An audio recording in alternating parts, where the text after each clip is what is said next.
Thank you for joining us on this episode of the Engineers Ireland podcast, which comes with an invitation to join us at the National Ploughing Championships from 16th to 18th September. I'll have more details during this episode, or you can get them right now in the description area of the podcast. Right now, let's get on with the show. Hi there, my name is Dusty Rhodes and welcome to Amplified, the Engineers Journal podcast. The space industry belongs to everyone. If we're ultimately trying to take human beings and put them somewhere else, everything that is part of a human being needs to be thought about taking them somewhere else. And I have to make that point, that it's for everyone. What happens when a rocket engineer has a Build-A-Bear epiphany on a date night? We're about to find out with today's guest. It's an engineer with years of experience in aerospace engineering, working on everything from NASA's Juno mission to wrestling with the ultimate challenge: how do you make space accessible to everyone? And here's the kicker, he has actually cracked it. He's created Space Store, the world's first space-themed retail concept, built using a team that includes NASA astronauts. Loads and loads of interesting conversations about problem solving as we chat with our guest today. It's a big welcome to Stephen Ringler. How are you? Very good. Thanks so much for having me, Dusty. You're welcome. Listen, I have to start off and ask you, I normally ask people, how did you get into engineering? But you're different. How did you get into space engineering? Yeah, it's funny. There's really two reasons. The first reason is there's a show called Star Trek: The Next Generation, and I tell people when I grow up, I'd like to still be Captain Jean-Luc Picard, and I'm getting close. I've got you got the receding hairline there. Yeah, go on. Got the hairline going. That would be a dream to meet him. And then secondly, my grandfather worked on the Apollo missions, and I thought that was super cool. So I was like, I got to learn more about this. Wow. So was your grandfather able to share much about what he did on the Apollo missions? How was he involved? So what I have picked up is he worked on the logistics side. So there's quite a lot of logistics of transporting different products, et cetera. Yeah. So that was the side he worked on. And I believe the company he worked for was ultimately bought by Boeing. Ah, very good. So basically you started off with life. You had an interest in engineering. You wanted to solve problems. It was in your blood with your grandfather. Yeah. And you're a natural Trekkie. There you go. You had no choice. My parents bought me a really nice telescope when I was young too. And that just was fascinating. So I was sold. You were done. Never looking back. So listen, tell me about some of the stuff that you were actually involved in, because you're well known for being involved with NASA's Juno mission and its ultraviolet spectrograph instrument. What was your engineering role in that project? Yeah, so it was a really cool role. So I worked as what's called an inheritance analyst. So the ultraviolet spectrograph is an instrument that had flown on previous missions. And one of the things we do with NASA is when we're bringing on a previously flown instrument and looking at it on a new mission, we need to analyze how much heritage comes from the previous instrument, how much is new, and how's that going to affect the system. So I was brought on board to look at past instruments, the current instrument, and basically say, yeah, this is good to go. So that was my role. So did you have to come up with ideas for let me just double check. Was this the actual same physical instrument, or were you looking at kind of version 1 and you then had to go and create a version 2? Yeah, great question. So versions of instruments, like if you ask anyone that works in the industry, engineers, they're never happy with what they have. They always want to make it better and better and better. And so I think this was version 3 or 4 of an instrument, and it had quite a few upgrades, and it specifically had upgrades on certain motorized parts that I had expertise in. Mm-hmm. So there's something called a stepper motor, which is a certain kind of motor that I was able to help with the analysis of and ensure that it was doing what it needed to do. Okay, cool. What about NASA? Because, I mean, it's a huge organization. I'm guessing there's 1 million people working for NASA or something like that. It's a lot. It's a lot, all right? And the problem with organizations like that is that they are just full of different agencies and sections and fiefdoms and little kingdoms and everybody, you know, and you're trying to work across all these people and be nice to everybody, but yet some of them are really getting in your way. How do you... let me ask you, what were the key challenges in that kind of like collaboration, working with a lot of different agencies? And as well as the challenges, how did you overcome them? Great question. So I think you're right. So if you think of any bureaucracy, any large organization, you're going to have what we call stovepiping. So people working in kind of very specific sections. And you have to learn to work across the stovepipes to make anything work. So let's just take Juno, for example. The mission probably had somewhere around 1,000 to 2,000 people that worked on it at some point.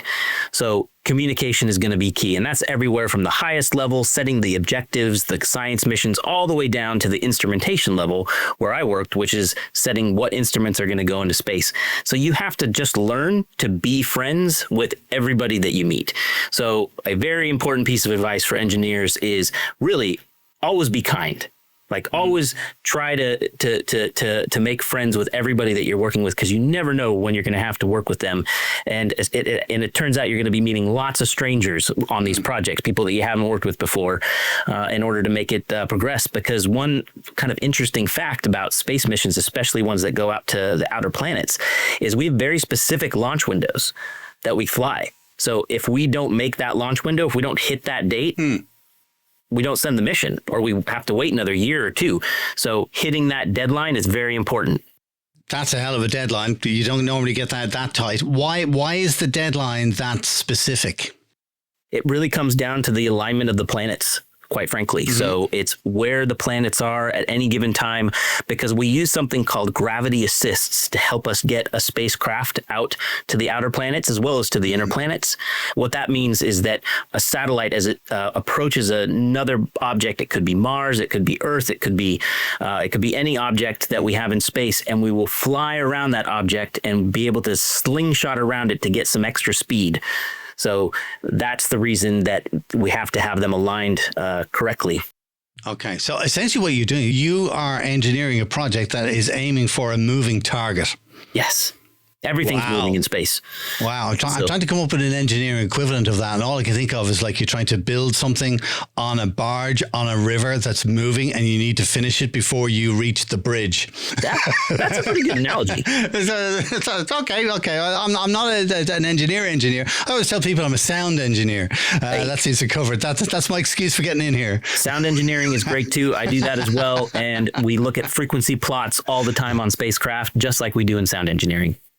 Well, listen, tell me a little bit about this, actually, because I want to go back to the ultraviolet spectrograph instrument. I mean, what is, it sounds exotic, but what is an ultraviolet spectrograph instrument? What does it do and how does it work? Great question. So there's something called the electromagnetic spectrum, which is effectively where all light passes through.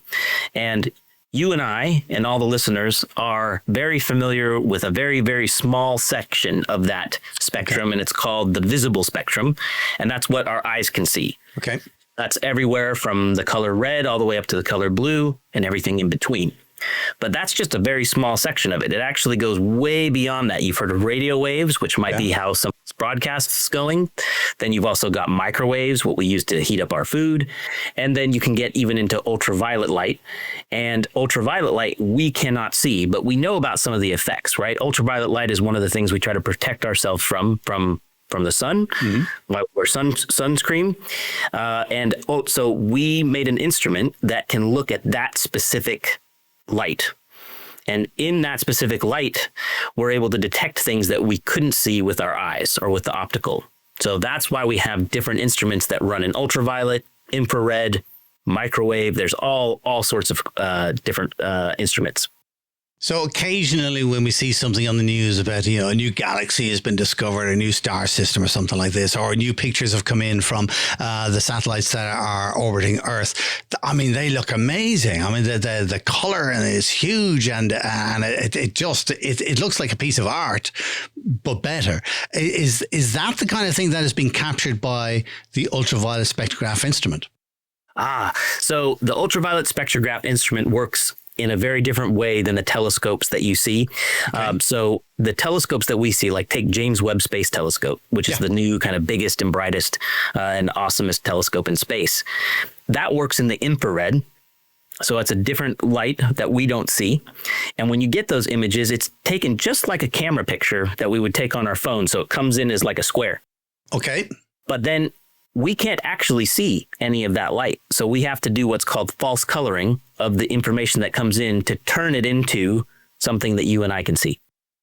So then if that was looking after infrared, then the ultraviolet side of things, what do you discover with your instrument? So the ultraviolet sensor is a scanning sensor. So it actually looks at, it's a little hard to explain, but basically instead of looking at like a square picture, even though the focal plane is still a square, it's actually only looking at a very small slit. And then all the rest of the pixels have to do with different wavelengths in ultraviolet. So it's doing a scan of Jupiter as it goes around. And the primary thing it's looking at is what's called the northern lights of Jupiter. So the northern lights of Jupiter are just like what we have here on Earth, except they're 3 times the size of planet Earth. They're gigantic. And the reason that's interesting to scientists is because Jupiter has one of the biggest, strongest magnetospheres in our solar system apart from Earth. And the magnetosphere here on Earth is what protects you and I from ultraviolet rays coming in and hurting us. So it's it's effectively a big magnet, and we're studying that with the ultraviolet spectrograph. Cool. Now, before I nerd out, because I love all of this, I'm just a space and an aviation kind of a guy. Coming back to kind of a engineering aspect of that, what's the biggest professional challenge you faced? Okay, I'll tell you what I think the biggest professional challenge I faced. It really comes down to being sold a dream when I was a kid about we're going to send humans to Mars. We're going to go to these ice planets around Jupiter. And then when I got into the industry and I worked for NASA, watching the budget get cut and cut and cut and cut was incredibly painstaking. And so much so that, and I've heard it's gotten cut even more, that I actually decided to up and leave where I had dreamt of working forever and to try a different model, which is here in the UK, where they do things a bit more commercially. Now, no model's perfect, whether you use kind of the government funded model, if you use a more commercial model. But that was a really big challenge for me to see that you have to start doing more or the same with less and less money. And that actually became to a point of diminishing return. And we're still not on Mars with humans. So for you then, the solution was, right, I'm not putting up with this anymore. I am a person and I have got my own dreams and things that I want to achieve, and I've got my heart in this to a certain extent. If it's not going to work here, I'm going to make it work somewhere else. And I think what you've done is literally jumped out of the pan and into the fire, because it's one thing having a professional challenge in a big organization, but you decided to go out and then do it on your own on a completely different thing and share your passion and enthusiasm for, engineering and space and everything in the world by setting up Space Store. So tell me kind of where, because you have a great story to go with this, all right? You went from NASA to Build-A-Bear, or another way, you went from Build-A-Bear to starting a Space Store, and you did all this on a date night of all things. Are you crazy? Of all things. With my lovely wife, who we are still very happily married. No, I mean, I personally find, looking back on it, because this was about 11 years ago, when I moved from NASA to the UK, and in the UK, they brought me on board to help expand their space community here at a place called Harwell Campus, which is a science and technology campus that hosts what we call the space cluster. So when I came, there was like 20-ish space companies. Now there's like 100. There's quite a few people working in space. But I came over with the feeling of, you know what, I'm a little lost. To be quite honest, I had this dream to work in this one place. I did that. I loved it, but I got disappointed. So I was trying to find myself. And within the first 3 months, we had to go back to America for a work trip. And we were on a date. We were walking through a shopping center, and we saw Build-A-Bear. And I was just like, what if we had build a rocket? wouldn't that be cool? Wouldn't there be kids like me who maybe not into stuffed animals, but more into rockets? Wouldn't that be rad? And that's where it just snowballed. So, and what's funny is I've never actually created the build a rocket part of the company yet. I would like to someday.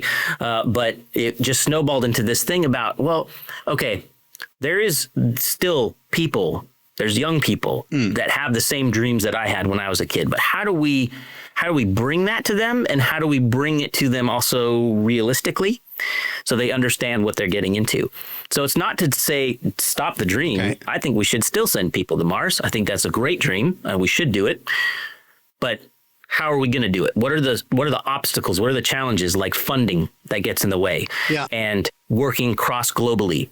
How do we make these things work? And so that's kind of where that passion all got directed to for Space Store. So you're kind of thinking of kids who, like yourself, you had a little bit of space in your blood with your grandfather. You liked watching the space shows on TV, and you wanted to reach out and just touch it and try it out and see if there was something. So this is kind of the core mission of Space Store, where kids, teenagers can come in and they can touch it and experience and kind of get an idea of it. How do you do this? Because, you're still on Earth.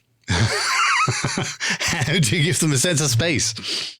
Well, we bring space to Earth. That's what we do. And experiences is what people are looking for. When we started the company, I asked 2 questions to a whole bunch of people. The first question was, do you like space? Yes or no?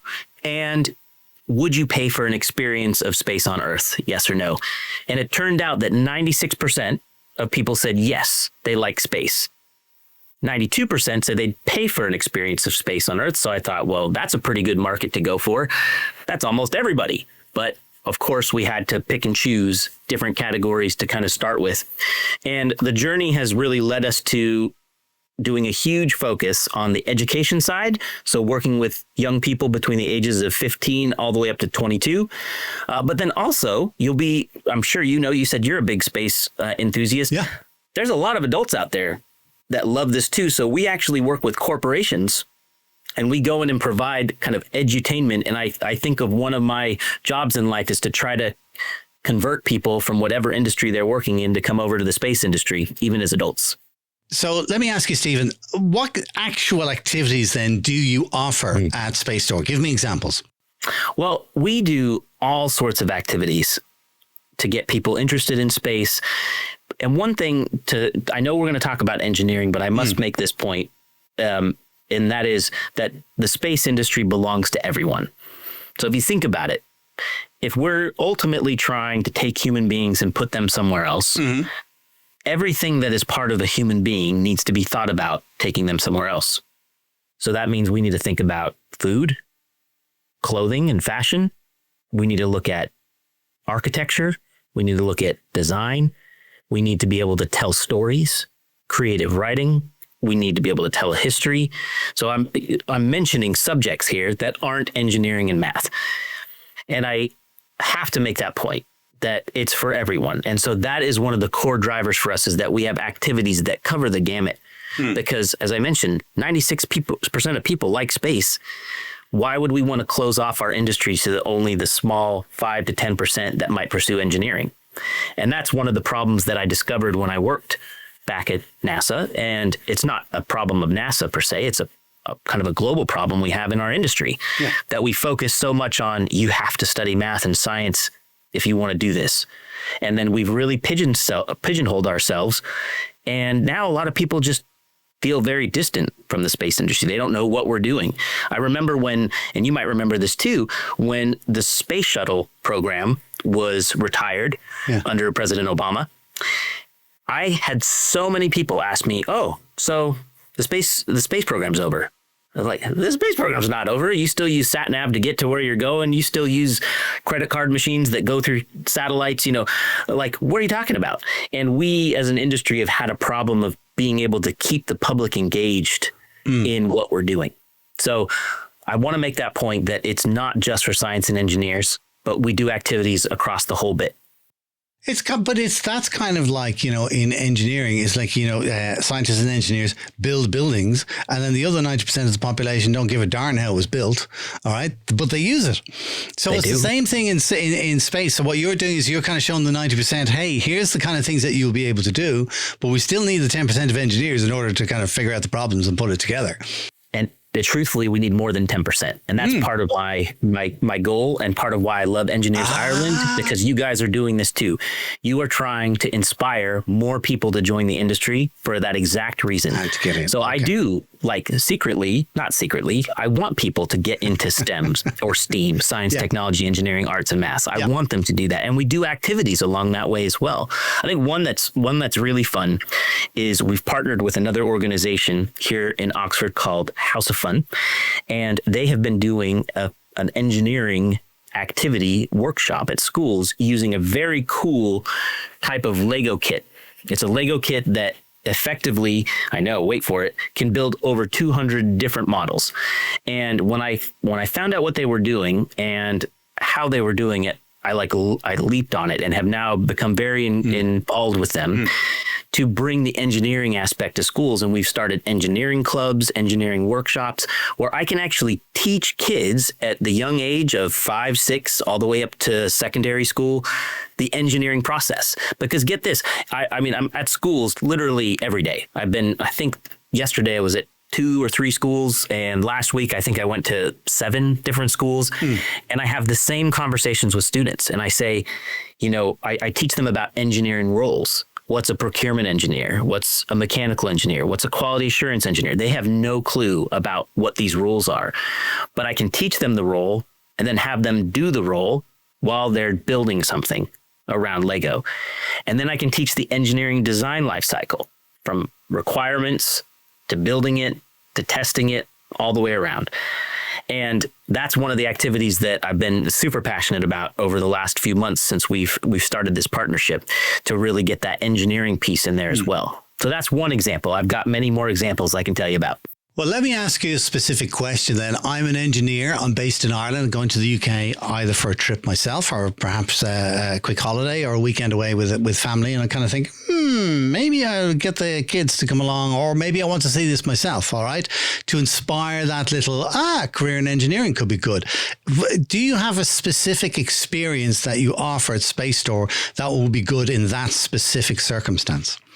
Yes, we do. It's called Astronaut Experience for 2, but you can do it for 4, you can do it for 6, and you can come to our shop in Oxford, at the heart of Oxford, at the Covered Market, and we basically provide you an hour-and-a-half experience that's very hands-on, that will hopefully inspire not just young people, but also trying to convert adults to work in our industry. Yeah. And that activity, that experience includes using augmented reality, which is a type of engineering that we've had to use to create augmented reality. So we have the solar system, we have different rockets, et cetera, that we can use to kind of get those juices flowing. We use virtual reality. So we have a number of different activities that they go in and they go into space and they see what it's like to be in space and they see what it's like to launch on a rocket. We then take them on a kind of scientific discovery journey using meteorites. So we take actual rocks from space and kind of tell them the story of how we got them here on Earth and what's so special about them. We also have replica spacesuits. So we actually have suits that aren't the real thing, which are really expensive, and they're not costumes, which are really cheap, but they're somewhere in between that give a really realistic experience of, hey, this is what a spacesuit's like, and these are the engineering pieces of the spacesuit to keep that astronaut alive. And then we also do a little fun thing about food and how space food works, because a lot of people have misconceptions about how food works in space, and so we teach them about that. And of course, you get a nice little cool astronaut certificate as you leave. So that's probably the best thing. If you're visiting, come to the shop, spend an hour and a half with us. It's good fun. And hopefully, if you're looking to inspire your kids, it'll do that for you. Cool. If you're planning a trip to the UK, spacestore.co.com is the website address, or just search Space Store and you get it. Let me move on to problem solving and teams. Sure. Because did you work with the Aerospace Corporation? Am I right? I did. Yes. All right. Yeah. Nearly 14 years, I think. Wow. And what did you do there? Yeah, so I am what's called a precision pointing engineer. Whoa. It's a fancy way of saying we like to take things in space and make sure they point in the right direction. Perfect example, if anybody has, TV from, a satellite TV, there's a satellite above your country, you want to make sure it's pointing at you. That's what we do. Cool. Tell me, what were the most critical lessons that you learned while you were there about project management? On project management, I think this goes across technical and project management is testing. So when it comes to putting something in space, you can't go fix it. So the rigor that's required to test and make sure something works on the ground before we send it up is incredibly important, because if it gets up there and something breaks, that's it. You're done. You've just wasted hundreds of millions of pounds or more. So I think a lot of people don't appreciate that in the engineering design cycle, that after you build something, so you design it, you build it, and then you test it, to be very comfortable with when you test it to not work, and then to go back and circle around the design and build part. That is just going to happen. And a lot of people kind of think, oh, well, if you have a really good design, it's just, you build it, it's just going to work. Yeah. That is just not the case in engineering, in any form of engineering, but in space especially, because we have no means to fix it, or virtually no means to fix it. So that would be number one lesson, is make time for the testing, really plan your testing out.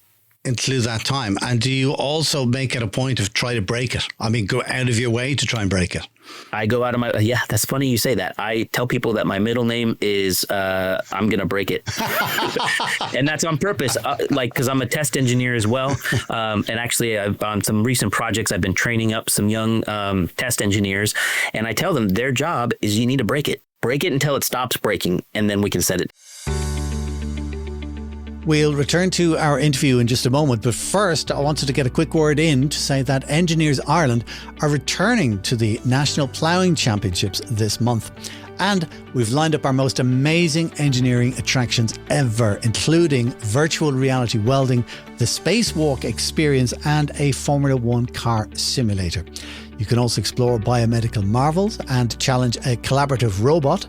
Meet Mark the Science Guy and the STEPS Education Outreach team, and look out for daily prizes and fantastic giveaways. That's just a sample of what we have for you at the National Ploughing Championships, taking place at Screggan, Tullamore from the 16th to the 18th of September at the dates, and you'll find us at Block 3, Row 9, Stand 205. You'll find full details on the website engineersireland.ie/ploughing championships. And what I'll do is I'll put that link in the description area of this podcast, so you can just click and get the information nice and easy.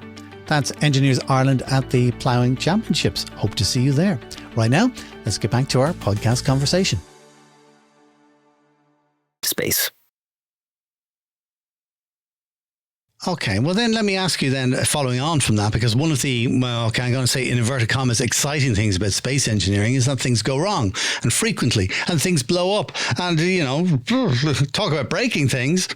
Yeah. We've seen a lot with SpaceX. It's pretty fantastic when it goes wrong. How do you approach risk management? Because that's such an important part of engineering. How do you approach risk management and mitigation for these engineering technologies? Risk management and risk mitigation is like the top of the list, especially for space programs. But you have to categorize risk based off of the objective of your mission. So what do I mean by that? So for NASA, there are 4 different classes of missions. There's A, B, C, and D. Simply put, A, James Webb Telescope, no tolerance for risk. That thing has to work. We're going to put all the money we can possibly into it. That's why it cost over 10 billion pounds, or $10 billion, excuse me. Class D is more on the research side. We're going to accept risk. We're going to see what the risks are and say, you know what, I'm going to live with that, even though it might go wrong, because we're going to spend less money. So at the start of pretty much any engineering meeting that you're running, whether you're on a Class A to Class D mission, you start with the risks. You have what's called a risk register. You've identified these are the key things, and how are we taking those risks from week to week and making sure that we're conscious of them, we're trying to mitigate them, or we're going to accept them. So that's it's frankly, it's the start of every meeting.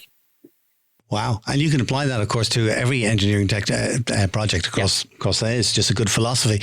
Another thing I wanted to ask you about was, I mean, you're a very good public speaker, and listening to you chatting here, that's evident. I'm thinking of engineers where you've got a project and you've got particular technical things behind it and you want to make it work, all right? But then you've hit that wall where you have to make a presentation, all right? And you're talking to people who are not technical, or they're stakeholders and they're more interested in the money, and you're trying to communicate this complex technical information to them because you need them to sign off on it or say, yeah.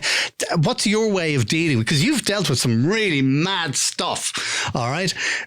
But yet you need to get funding for it. So what tip, one or two tips you would have for presentations for engineers to convince people?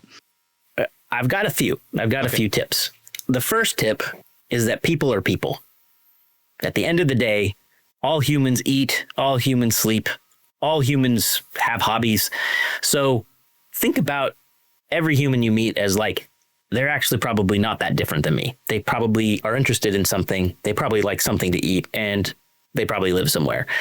So if you kind of bring your guard down to the point of like, hey, we are all in this together and we're humans, I think that's one kind of block that helps. Because I think when I first started, I got this impression, and don't get me wrong, you do need to respect those that have gone before you. You need to have a deference. I think that's very important, especially for young engineers, to really think about, how do I respect the folks that have gone before me, but also remember that they're people.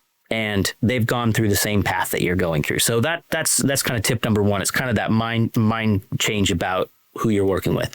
Tip number two is, if you can get involved, even at your own company or with some of your friends, any sort of kind of like weekly or fortnightly practice. How to practice talking technical or talking to different people. We do that at one of the companies I work at, and I can see a huge difference in some of the folks. Tip number three is talk to a mirror. And this sounds weird, but I think one of the problems that we struggle with internally is that we struggle to be okay with who we are. You've probably heard this before. Suddenly you're on a microphone and you hear your voice, and it's higher than the voice that you hear in your head. And that immediately puts people off, and they think, oh, do I sound like that? And you need to become okay with who you are and how you sound. And I found the best way to do that is, if I'm going to give a talk or I'm going to give a speech, is I stand in front of a mirror, I'll look myself in the eye, and I'll give myself that talk. And you can learn a lot from that process. So those are three tips. I've got more, but yes, I think it's very important to practice those skills. I also wanted to ask you about kind of engineering skills, because from what I've read about you, it appears to me that you've got kind of three key engineering skills, all right? One of them is passion, all right, which is a top skill for anybody. But do you think that turning passion into career can be a bit of a killer? Like, I was always into radio broadcasting, and then I got into it and I loved it for a long time, and then eventually kind of how do you keep that passion alive and then use that passion to motivate teams? That's I think fundamental to, again, us being human beings. If you are doing what you love, it doesn't feel like work, and you put your heart and soul into it. Now, I have had similar experiences that you've just mentioned around, okay, but I really like this maybe hobby, or I like this thing, and I don't want it to die because it becomes work. Yeah. So there's that kind of balance. And I think what's important, and I found to work for me, is to learn about myself of where does my day-to-day passion lie, where I can every single day know that I'm going to enjoy what I'm doing, and test that. In fact, before I even started Space Store, I tested it for like a couple of years. I wanted to see, will I keep working in evenings to make sure this is, what I want to do for the next 10 years, because that's what you have to give when you start a company. But then I also have other passions and other things that I enjoy, like fish tanks, role-playing games, computer games, jazz piano. These are all things I like and I enjoy. I could probably do some of those things for a job, but I keep those as things that I'm like, I can spend a little bit of time with that here and there. And I think that for me is what helps balance it.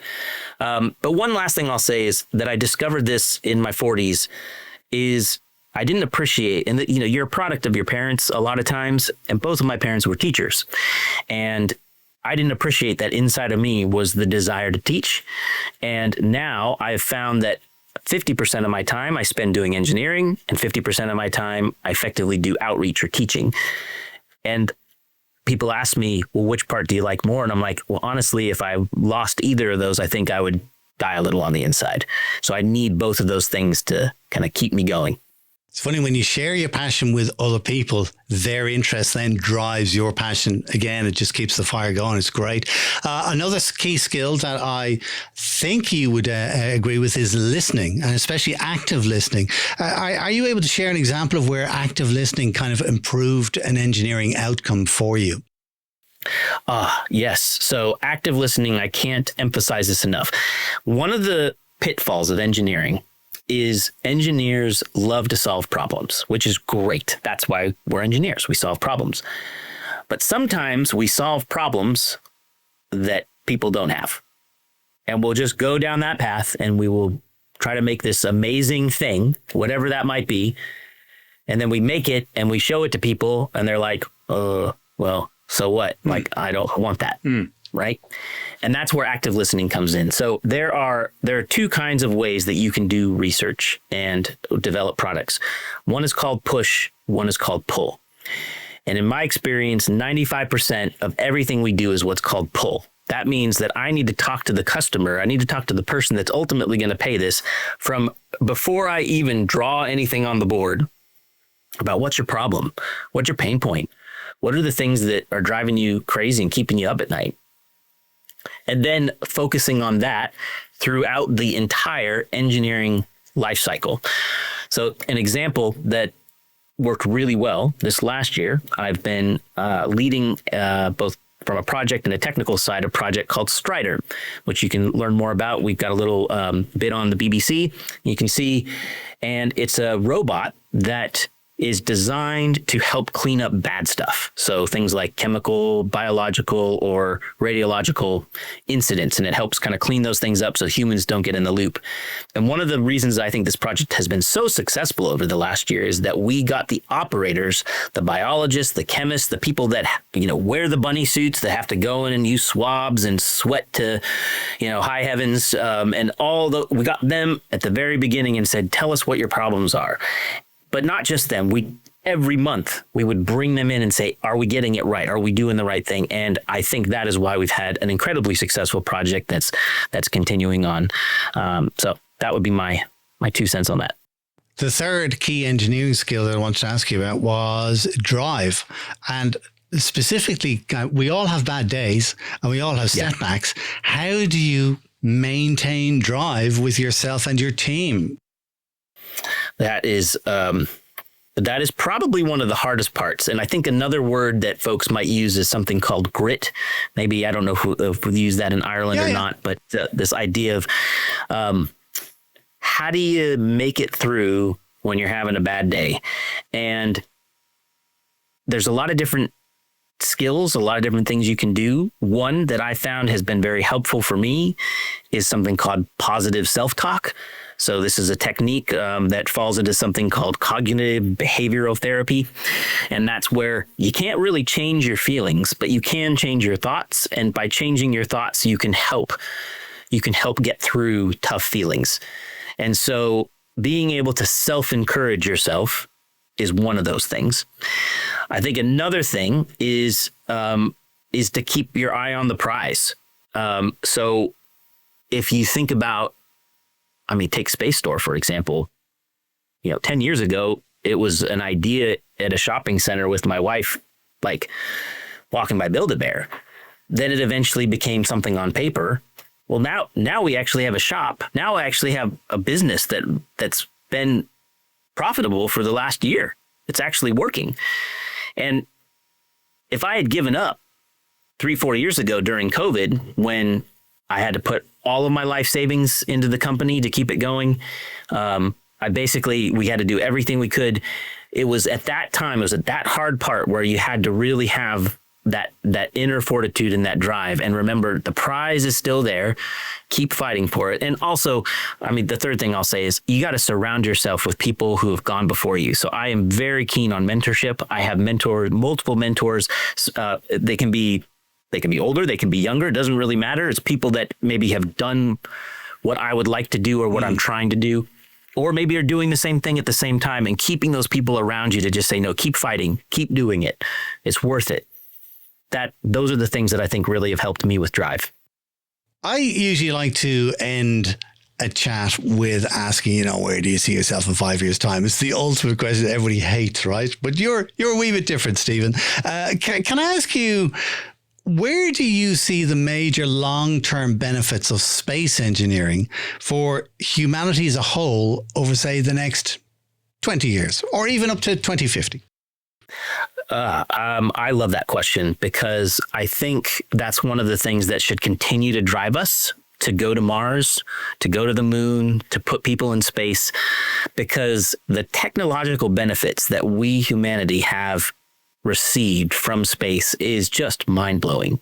And again, this is another part of the puzzle that we as an industry have struggled with, is helping people understand what they're benefiting from because of that. I mean, take the MRI, for example, right? The MRI exists because of space. Our modern day refrigerator takes place because of space. Our modern day computer chip takes place because we developed something called state space, which is now used in every computer. So there's all these things that we just really wouldn't have done had we not gone to space. And so I think over the next 20 years, personally, we should be investing more in space exploration because it's going to continue to provide more benefit for us here on Earth. And take climate change, for example. Climate change is real. Whether it's human-made or not, it doesn't matter. The climate is changing and we as humans need to adapt. So we need to think about what are ways that we can make those adaptations, because harsh living conditions already, say living in the desert or living in, on the equator, is just going to get harsher. So if we're trying to live in an even more harsh environment, like on the moon or Mars, all of that technology is completely applicable to us here on Earth. So that is what I would think over the next 20 years. We should invest more in space globally. I think every country should do more. And yeah, I think it's going to benefit us. Yeah. Wouldn't it be nice if instead of, spending 5% on NATO or your defense budget or whatever, you were to also spend another 5% on exactly that? Oh my goodness. Can you imagine? I mean, it would be mind blowing. Now since I've got the platform, I'm going to go ahead and say something that I believe pretty strongly in. I think you're right. I also work in defense and I appreciate defense. It's an important thing. I have no problem with it.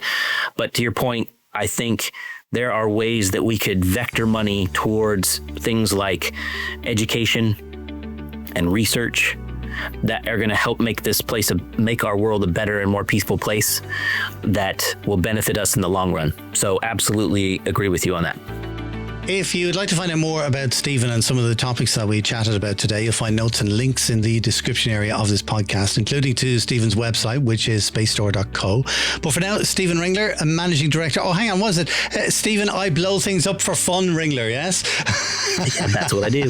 Stephen Ringler, managing director of Space Store. Thank you so much for joining us. Thank you so much. If you enjoyed our podcast today, please do share with a friend in the business. Just tell them to search for Engineers Ireland in their podcast player. Our podcast is produced by dustpod.io for Engineers Ireland. For advanced episodes, more information on engineering across Ireland or career development opportunities, there are libraries of information on the website at engineersireland.ie. For now, until next time, from myself, Dusty Rhodes, thank you for listening.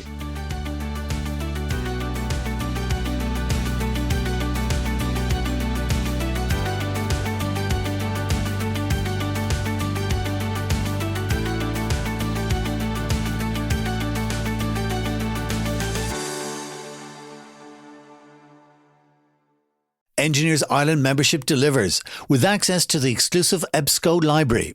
Engage today and make the most of your Engineers Ireland membership.